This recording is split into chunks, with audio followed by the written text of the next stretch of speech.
తెలుగు రాష్ట్రాలకు rain alert జారీ చేసింది హైదరాబాద్ వాతావరణ కేంద్రం. 10 రోజుల ముందుగానే నైరుతి రుతుపవనాలు రాష్ట్రాన్ని తాకనున్నాయని హైదరాబాద్ వాతావరణ అధికారి ధర్మరాజు తెలిపారు. జూన్ మొదటి వారం ఏపీ, తెలంగాణను తాకుతాయి. ఇక దీంతో గతంలో కంటే ఈ ఏడాది అధికంగా వర్షపాతం నమోదు కానుంది. మరింత సమాచారం మా ప్రతినిధి రాముడు అందిస్తారు. 17 సంవత్సరాల తర్వాత నైరుతి రుతుపవనాలు దేశంలో మొదటిసారి ముందుగా ప్రవేశించడం జరిగింది. మన రాష్ట్రంలోకి ఎప్పుడు రానున్నాయనేటువంటి వివరాలు తెలుసుకుందాం. హైదరాబాద్ వాతావరణ కేంద్రం అధికారి ధర్మరాజు ఉన్నారు. సార్, ఈరోజు కేరళను తాకాయి కదా, వర్షాలు ఎట్లా ఉండనున్నాయి దేశంలో కానీ మన రాష్ట్రంలో కానీ? సుమారు గత 10 సంవత్సరాలు కనుక తీసుకున్నట్లయితే సగటున మనకి సుమారు 5 సంవత్సరాలు కూడా మనకి తెలంగాణలో సప్లస్ రెయిన్ఫాల్ అనేది అంటే సాధారణం కంటే కూడా ఎక్కువగానే నమోదైంది. ఒక 2023 మినహా, అంటే 2023లో కూడా మనకి 15% వచ్చినప్పటికీ కూడా 2024లో మాత్రం మనకి 29% అధికంగా మనకి నమోదైంది.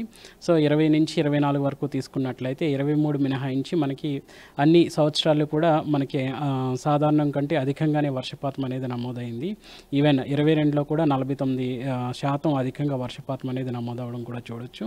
సో ఈ సంవత్సరం కూడా ఈ 2025 సంవత్సరం కూడా నైరుతి ఋతుపవనాలు ఒక్కసారి రాష్ట్ర భూభాగాన్ని తాకిన తర్వాత మనకి సాధారణ కంటే కూడా ఎక్కువగానే వర్షపాతం అనేది నమోదయ్యే అనేసి గణాంకాలు అనేవి చెప్తున్నాయి. సో ఈ సంవత్సరం కూడా మనకి అధికంగా సుమారు 19% అధికంగానే మనకి వర్షపాతం అనేది నమోదయ్యే అవకాశం అయితే కనిపిస్తుంది. అంటే ప్రధానంగా ఇప్పుడు ఏ విధంగా ఉన్నాయి సార్ ఈ ఋతుపవనాలకు సంబంధించి? ప్రస్తుతం కనుక చూసుకున్నట్లయితే ఇటు బంగాళాఖాతంలోను, ఇటు అరేబియా సముద్రంలో కూడా చూసుకున్నట్లయితే వాతావరణ పరిస్థితులన్నీ అనుకూలంగా ఉండడం వల్ల ఇవి మరింత పురోగతి చెందే అవకాశం అయితే కనిపిస్తుంది. ప్రస్తుతం ఈ నైరుతి ఋతుపవనాలు అనేవి ఈరోజు అఫీషియల్గా ఈ కేరళ తీరాన్ని తాకాయి అనేసి డిక్లేర్ చేయడం కూడా జరిగింది.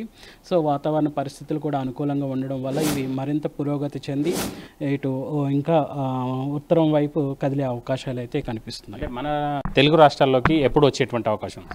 సర్వసాధారణంగా సగటున కనుక తీసుకున్నట్లయితే 10 జూన్ కల్లా కూడా మన తెలంగాణ రాష్ట్రాన్ని తాకే అవకాశం అయితే కనిపిస్తుంది. తెలుగు రాష్ట్రం అనేసరికి 5th జూన్లో మనకి రావాలి. ఇప్పుడు కనుక చూసుకున్నట్లయితే 8 రోజులు ముందస్తుగానే ఈ కేరళ తీరాన్ని తాకాయి కాబట్టి సో మనం చూసుకున్నట్లయితే సుమారు ఈ మంత్ ఎండింగ్ కల్లా కూడా తెలుగు రాష్ట్రాలను తాకే అవకాశం అయితే కనిపిస్తుంది.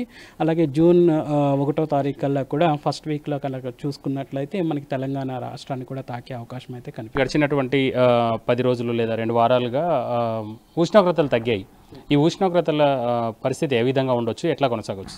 ప్రస్తుతం కనుక చూసుకున్నట్లయితే అధికంగా ఉష్ణ తీవ్రత అనేది అటు ఖమ్మంలో 36 డిగ్రీల వరకు కూడా నమోదైంది. ఇంకా చూసుకున్నట్లయితే భద్రాచలం అంటే ముఖ్యంగా ఇటు తూర్పు తెలంగాణ భాగం అంతా కూడా గరిష్టంగా ఈ యొక్క ఉష్ణ తీవ్రత అనేది సుమారు 35 నుంచి 36 డిగ్రీల వరకు కూడా నమోదవుతుంది.